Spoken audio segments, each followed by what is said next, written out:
भिन्नों की क्लास पूरी तरीके से समझ में आ चुकी है? Yes sir. ठीक, हमारे सामने एक क्वेश्चन है, इस क्वेश्चन को हमें कंप्लीट करना है।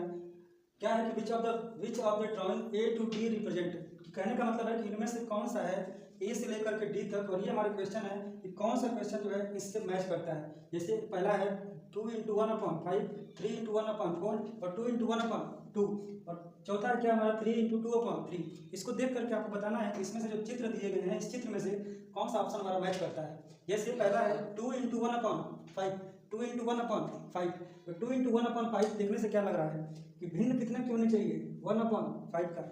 हम जब आपको चित्र बता रहे थे, जब हम भिन्न आपको स्टार्ट में बताए थे, तो हमने क्या बताया था, सबसे पहले हम इसको चेक करेंगे कि एक जो पूरा का पूरा बॉडी होगी, एक जो पूरा सर्कल होगा, चाहे जो भी पार्ट होगा, वो कितने पार्ट से मिलकर के बना होगा। तो यहाँ पे नीचे देखो कितना है, 5 है। इसका मतलब है कि पूरा का पूरा सर्कल या पूरा का पूरा स्क्वायर जो कुछ भी होगा वो छोटे छोटे 5 भागों से मिलकर के बना होगा, जिसमें से एक भाग हमारा क्या होगा, शेडेड हो सकता है या फिर अनशेडेड हो सकता है। इसमें हमें चेक करना है कि किसके नीचे कितना 5 भाग है।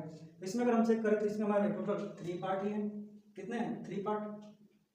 इसमें कितने पार्ट हैं, 4 पार्ट हैं। इसमें कितने पार्ट, इसमें भी कितना है, 5, 1 2 3 4 5। इसका अगर हम डायरेक्टली इसका आंसर देखें तो हमारा कौन सा हो जाएगा, पहले का डी। पहले का क्या हो जाएगा, डी हो जाएगा, पहले का डी। सिंपल सा देखो यहाँ पे कितने बॉक्स होंगे, 2। कितने गोले हैं, 2। ये कई जैसा यानी कि 1/5 के जैसा, यानी कि 2 गोलों की संख्या कितनी है, गोलों की संख्या 2। कैसे दोनों गोले हैं, 1/5, यानी कि इसमें भी एक हिस्सा काला है, इसमें भी एक हिस्सा काला है, इसलिए कितने हिस्से हो गए टोटल, 2। यानी कि 2 गोले में एक जैसी आकृति है, वो हो गई 1/5। इस तरीके से हम इसको देखते हैं। कितने संख्या होनी चाहिए, 4। कितने पार्ट में बटा होना चाहिए, 4। तो इसमें कितना है, 4। हमारा आंसर कौन सा हो जाएगा, यही हो जाएगा, 1/4, 1/4, 1/4। कितनी संख्या में, 3। तो इसको हम लिख सकते हैं 3 इंटू 1/4, या लिख सकते हैं 1/4, 1/4, 1/4। यही तो है। उसके बाद से तीसरे वाले का क्या हो जाएगा, 2 इंटू 1/2, यानी कि वह 2 भागों में बटा होगा, तो 2 भागों की आकृति मिलकर के पूरी पूरी संरचना बनाएगी। तो यहाँ पे है, तो दूसरे का कौन सा हो जाएगा, डी वाला।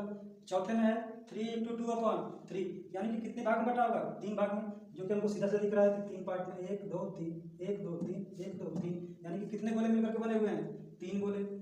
कितने मिले हैं, 1 2 3 गोले हैं। कैसी संरचना है, 2 भाग इसका काला किया गया है, 2 भाग काला किया गया है, इसलिए चौथे का ऑप्शन क्या हो जाएगा, डी हो जाएगा। ऐसे किसी भी सवाल को हम लोग क्या कर सकते हैं, सिर्फ और सिर्फ उसके डिनोमिनेटर को देख करके हम क्या कर सकते हैं, सॉल्व कर सकते हैं। जो भी बच्चे नवोदय विद्यालय, सैनिक स्कूल, मिलिट्री स्कूल के लिए इच्छुक हैं, वो हमारे ऑफलाइन बैच को ज्वाइन कर सकते हैं। मिलते हैं अगली क्लास में, तब तक के लिए जय हिंद।